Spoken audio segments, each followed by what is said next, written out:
ফাগুনের পরশে প্রকৃতি ছেয়ে গেছে ঋতুরাজ বসন্তের রঙে। প্রকৃতি প্রেমকে বিমোহিত করে রেখেছে তার রূপের ছোঁয়ায়। ফাগুনের এই তপ্ত দিনে ভালোবাসার আগমন, রং বেরঙের সাজসজ্জা আর ফুলের সমারোহে মুখরিত চারিদিক। তাই তো প্রেমিক যুগল প্রিয় মানুষটির সঙ্গে ভালো মুহূর্ত কাটাতে এসেছেন মেলা কিংবা পার্কে। আজকে ফাল্গু এবং ভালোবাসা দিবস দুইটাই একসাথে।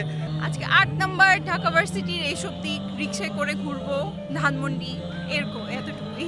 আসলে দেখা যায় শহরে হাজারো ব্যস্ততার মাঝে অফিসের ফাঁকে একটু ছুটি পাওয়া হয়।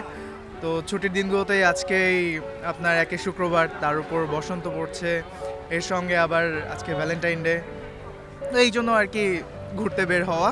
আজকে শুধু বিশেষ দিন বলে না, আমাদের প্রত্যেকটা দিনই প্রায় বিশেষই হয়, আমরাই করে ফেলি। অনেকের কাছেই ভালোবাসা দিবস ছাপিয়ে গুরুত্ব পেয়েছে বসন্ত বরণ। আজকে আমরা আসলে বসন্ত পালন করছি, আমরা ভ্যালেন্টাইন্স ডে পালন করছি না। আমরা যেহেতু সিঙ্গেল, আমরা এরকম প্ল্যান করেছি যে আজকে ঘুরবো। আমার আসলে ফাল্গুনটা উদযাপন করতে ভালো লাগে, ভালোবাসা দিবসটাকে আমি ওইভাবে উদযাপন করতে পছন্দ করি না। বসন্তে প্রকৃতির এই নবজীবন বিস্তৃতি পাক সবার মাঝে, ধুয়ে মুছে যাক জীবনের সব গ্লানি, ভালোবাসার রং ছড়িয়ে পড়ুক সর্বত্র।